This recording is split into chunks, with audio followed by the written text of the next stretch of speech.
In the heart of America's financial capital, a clock is ticking. But this isn't just any clock. It doesn't mark the hours or minutes. It tracks a number so vast, it's almost incomprehensible. This is the U.S. national debt clock, and it has just raced past $38 trillion. Every minute, it climbs by millions more. This isn't just a number on a screen. It's a financial time bomb. Its countdown echoing not just through the corridors of Washington, but across the entire global economy. The question is no longer if it will detonate, but when and what happens next.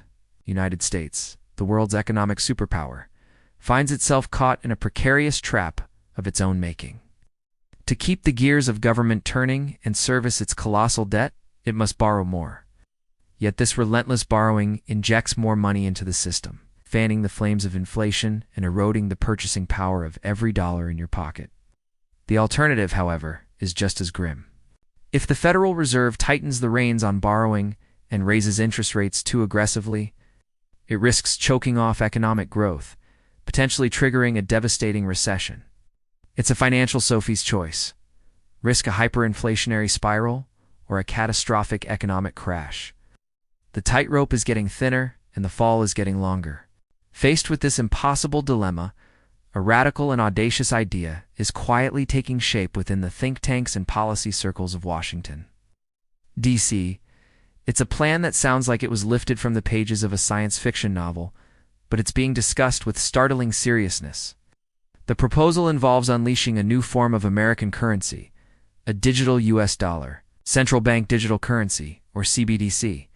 But this isn't just about creating a digital version of the cash in your wallet.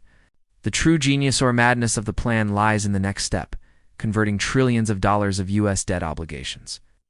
The treasury bonds held by countries and institutions worldwide into digital assets recorded on a blockchain. In theory, this maneuver would be the ultimate financial magic trick. It could allow the U.S. to effectively virtualize its debt. Instead of owing tangible dollars that must be repaid with real economic output, the debt would become a string of code on a distributed ledger. The government could then, with a few keystrokes, alter the terms, extend maturities, or simply change how the debt is recorded, drastically reducing its perceived burden without ever having to pay it back in the traditional sense.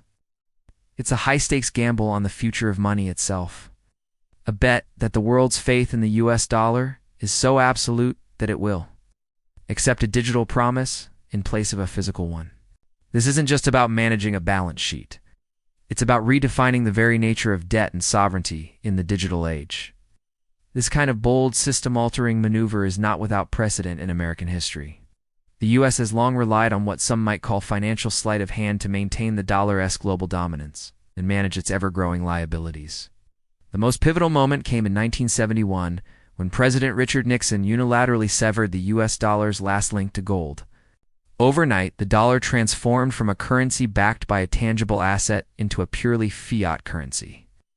Its value underwritten by nothing more than the full faith and credit of the United States government. It was an audacious move that reshaped the global financial order, turning the dollar into a commodity based on trust. A trust that the U.S. has carefully cultivated and fiercely defended ever since. Now, a new, unexpected force has entered the financial arena. One that could either challenge or reinforce America's monetary power. Stablecoins. These are privately issued cryptocurrencies designed to hold a stable value, typically pegged 101 with the U.S. dollar, in just a few years. Their market has exploded from a niche corner of the crypto world into a global financial juggernaut worth hundreds of billions of dollars.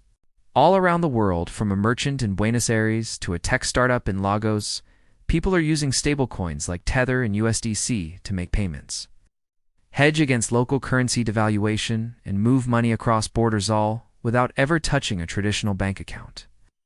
They represent a parallel financial system, one that is faster, cheaper, and more accessible than the old one. At first glance, this decentralized, private money might seem like a threat to the U.S. government's control, but a closer look reveals a far more complex and symbiotic relationship. Far from undermining the dollar, are inadvertently serving American strategic interests in a profound way. Here's how the magic works. To maintain their peg to the dollar, the private companies that issue these stablecoins must back them with real-world assets. Their asset of choice? U.S. Treasury bills? This means that every time someone, anywhere in the world, buys a dollar-pegged stablecoin, they are indirectly financing the U.S. government's debt. It's a system where private companies do the work building the platforms and attracting the users, while the U.S. Treasury reaps the benefits, gaining a massive distributed and global customer base for its debt without having to issue a single new sovereign bond. It's the perfect deal.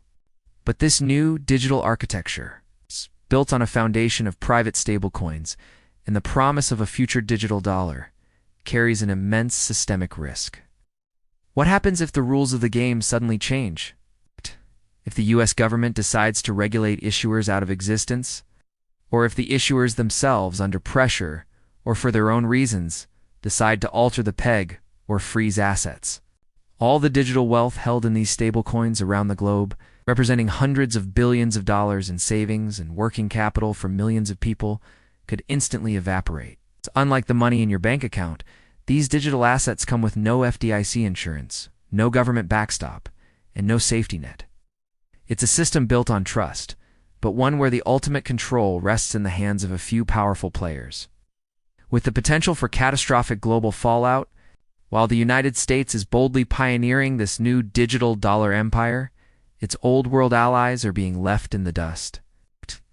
In Frankfurt, the headquarters of the European Central Bank, there is a growing sense of unease. The Eurozone is under immense pressure. The rapid global adoption of dollar-backed stablecoins threatens to marginalize the euro in international trade and finance.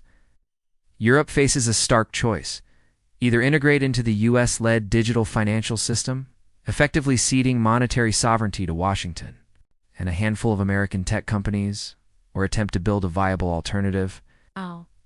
But developing a rival digital euro and a corresponding ecosystem is a monumental task. And pursuing an independent path risks financial isolation in a world increasingly dominated by the dollar's new digital network. Meanwhile, on the other side of the world, a different strategy is taking shape. In the vaults of Beijing, Moscow, and New Delhi, a quiet but relentless accumulation is underway. These nations are buying gold, and they are buying it at a record pace. This isn't a nostalgic return to a bygone era. It's a calculated, strategic hedge against an uncertain future. They see the writing on the wall, the potential for a great bifurcation of the global financial system. One pole will be anchored in the digital dollar and its vast network of stablecoins, a world of virtual assets and programmable money controlled by the U.S. The other pole, they hope, will be grounded in the timeless, tangible security of physical gold. It's a geopolitical chess match being played out on a global scale, a silent preparation for a world where the very definition of money is up for grabs, and the new lines of power are drawn between the virtual and the real.